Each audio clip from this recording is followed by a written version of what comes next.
दोस्तों, रहस्यों से भरी इस दुनिया में आज भी कई सारे ऐसे राज दफन हैं जो आज भी लोगों की पहुंच से दूर हैं।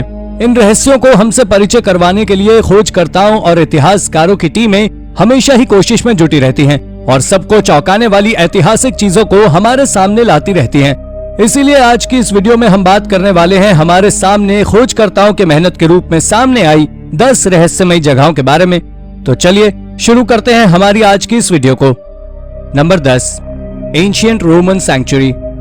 दोस्तों, बदलती हुई भूगोलिक स्थिति की वजह से कई सारी सदियों प्राचीन चीजें और प्राचीन शहर जमीन के नीचे दफन हो गए हैं, जिनमें से कईयों का उल्लेख तो हमें किताबों में मिलता है तो कईयों का नहीं।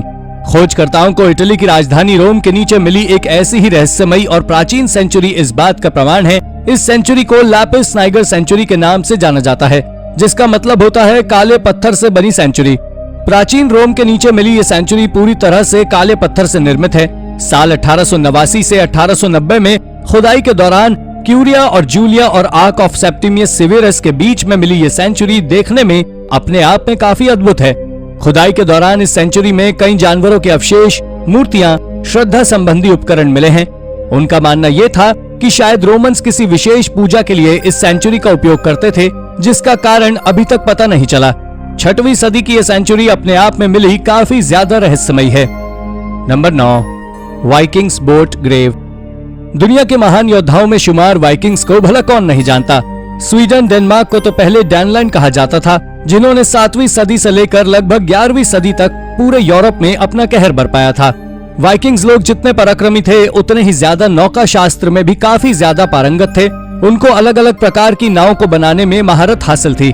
इस बात के कई सारे प्रमाण किताबों में तो मिलते ही हैं, साथ ही इतिहास की गोद से भी कई सारे ऐसे सबूत मिले हैं जो उनकी इस महारत को सही साबित करते हैं। साल 2019 में आर्कियोलॉजिस्ट को स्वीडन के उपसाला में 2 वाइकिंग्स एरा की नावों को अनअर्थ किया।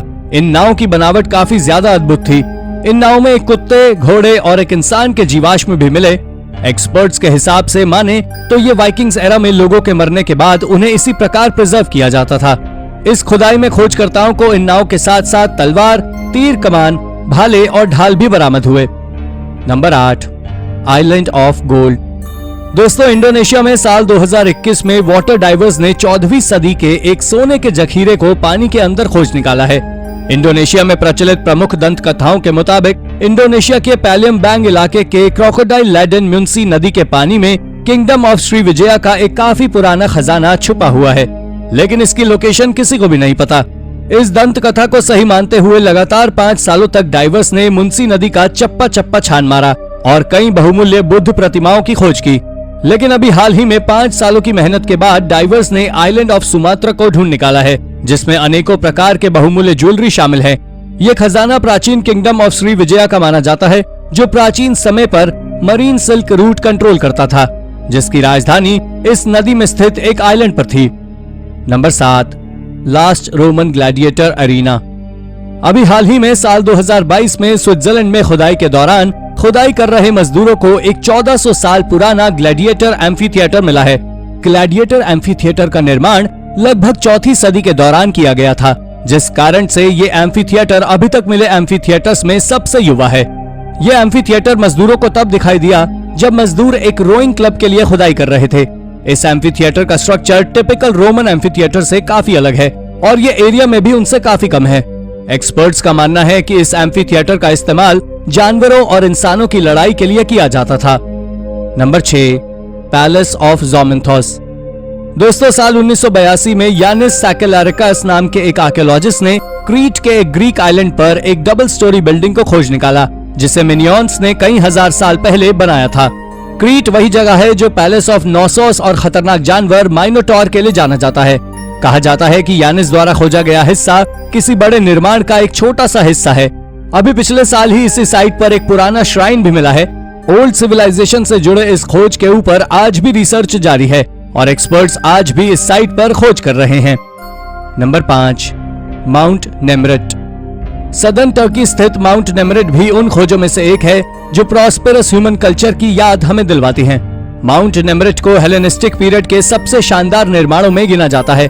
इस हिस्टोरिकल साइट पर किंगडम ऑफ कॉमजीन से जुड़ी कई पत्थर की मूर्तियां हैं जो पर्शियन और ग्रीक दोनों ही कल्चर से ताल्लुक रखती हैं। एक्सपर्ट्स की माने तो कॉमेजियन किंगडम के लोग इन मूर्तियों को अपने भगवान के रूप में पूजते थे, लेकिन इनके साथ साथ इनकी स्थापना यहाँ इसलिए भी की गई थी जिससे ये उनके राजा एंटियोकस I की कब्र की हिफाजत करें। हालांकि किंग एंटियोकस I की कब्र को अभी तक आर्कियोलॉजिस्ट द्वारा लोकेट नहीं किया जा सका। इस साइट की सबसे बड़ी मिस्ट्री ये है कि कई मूर्तियों के ऊपर से उनके सिरों को तोड़कर अलग कर दिया है, जिसके पीछे के कारण अभी तक लोगों से दूर है। कहते हैं किसी खास कारणवश ही इन मूर्तियों के सिर इनसे अलग किए गए हैं। Number 4, world's oldest coin mint. दोस्तों, अभी हाल में ही साल 2021 में आर्कियोलॉजिस्ट ने दुनिया के सबसे पुराने कॉइन मिंट को चीन के येलो रिवर रीजन के पास ग्वानजोंग नाम की जगह पर खोज निकाला है। इतिहासकारों की माने तो कॉइन मिंट लगभग 2600 साल पुराना है, जिसका निर्माण लगभग 800 BC के आसपास हुआ था। यहाँ की खुदाई करते वक्त खोजकर्ताओं को न केवल इस कॉइन मिंट का ढांचा मिला, बल्कि उन्हें इस जगह पर सिक्के बनाने के कई सारे अनफिनिश्ड स्क्रैप भी मिले। इसके अलावा उन्हें यहाँ पर हाई स्टेटस रिचुअल्स वेसल्स, हथियार, रथ बनाने की मशीनरी और गहने भी मिले। यहाँ पर उन्हें कई अधबने सिक्के भी मिले जो दिखने में आज के टिपिकल सिक्कों से काफी अलग थे। Number 3, collapse of zeta. दोस्तों, एम्पायर ऑफ कार्थेज अपने जमाने के काफी रिच और प्रॉस्पेरस एम्पायर्स में से एक माना जाता था, जिसने रोमन्स के साथ ही ग्रो और एक्सपैंड करना शुरू किया था। और ज़ीटा इस एम्पायर की सबसे समृद्धशाली शहरों में एक था, जो प्रॉस्पेरस होने के साथ साथ अपनी एग्रीकल्चरल गुड्स और मेथड्स के लिए काफी प्रसिद्ध था। ऑलिव ऑयल इस सिटी की ग्रोथ का सबसे बड़ा सोर्स ऑफ इनकम था। मेडिटेरेनियन और अफ्रीका के बीच इस एम्पायर का काफी ज्यादा प्रभाव था। लेकिन ऐसा क्या हुआ कि इतनी प्रॉस्पेरस सिटी को अचानक से 200 AD में लोगों ने अबैंडन कर दिया। रिसर्चर्स की माने तो इसके पीछे का सबसे बड़ा कारण है रोमन्स और कार्थेज के बीच का युद्ध, जिसमें रोमन्स की जीत हुई और इस खूबसूरत सिटी का कंट्रोल रोमन्स के हाथ में चला गया। रोमन्स ने इस सिटी के रहवासियों को अपनी पैतृक एग्रीकल्चरल तकनीक को भूलकर इंडस्ट्रियलाइजेशन की तरफ फोर्स कसरत चालू कर दिया, जिसके चलते यहाँ के लोगों ने ऑलिव ऑयल का प्रयोग मेटल्स को रिफाइन करने के लिए शुरू कर दिया और ज़ीटा के रिसोर्सेज रोमन्स ने खत्म कर दिए, जिससे ज़ीटा की पूरी सोसाइटी पूरी तरह टूट गई और जिसके नतीजन उन्होंने अपनी इस सिटी को पूरी तरह से छोड़ दिया। Number 2, Turkish Hellis spa town. दोस्तों, टर्की में स्थित हायरोपोलिस को स्पा टाउन भी कहा जाता है, क्योंकि इस सिटी को सबसे पहले रोमन्स ने अपने स्पा और वेकेशन स्पॉट के रूप में ढूंढा था। प्राचीन समय में एजियन के रीजन में हायरोपोलिस नाम की इस सिटी का जिक्र सबसे पहले लगभग 2000 साल पहले मिलता है। इस सिटी का निर्माण पेरगेमम कर किंग योमिनस II ने करवाया था। लेकिन इस सिटी ने अपना गोल्डन पीरियड रोमन साम्राज्य के अंतर्गत दूसरी और तीसरी शताब्दी के दौरान देखा। लेकिन 600 AD के आसपास आए एक भूकंप ने इस सिटी को तबाह कर दिया। लेकिन यह सिटी दोबारा फिर खड़ी हुई और लगभग 700 AD तक खुशहाल रही। लेकिन उसके बाद यह सिटी दोबारा से वीरान हो गई, जिसको लेकर अभी तक हिस्टोरियंस ने कुछ नहीं कहा। इस सिटी में कई सारी गर्म पानी के सोर्स हैं, जिस वजह से इस सिटी को स्पा सिटी कहा जाता है।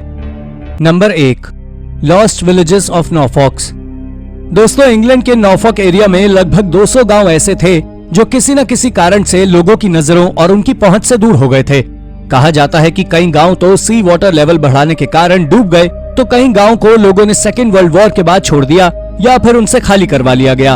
इनमें से कई गांव का तो आज पता ही नहीं। इन गांव के बारे में लोगों को बस इसलिए पता है क्योंकि डूम्सडे नाम की एक किताब में इन गांव का जिक्र है। इस किताब को विलियम द कॉन्करर के ऑर्डर पर लिखा गया था, जिसमें इंग्लैंड के हर गांव का जिक्र है। किस्मत से इन गांव का जिक्र भी हमें इस किताब में देखने को मिलता है। इनमें से कुछ गांव जिनके जिक्र किताब में मिले, उनमें से कईयों के निशान तो मिट चुके हैं। जिनके निशान मिले भी वो भी बहुत कम है, जिससे ये पता लगाया जा सके कि इन गांव के गायब होने के पीछे आखिर असली वजह क्या थी। तो दोस्तों, ये थी हमारी एक और इंटरेस्टिंग वीडियो। अगर आपको ये वीडियो पसंद आई हो तो इसे लाइक करें और हाँ, जाते जाते चैनल को सब्सक्राइब भी जरूर कर दीजिएगा। धन्यवाद।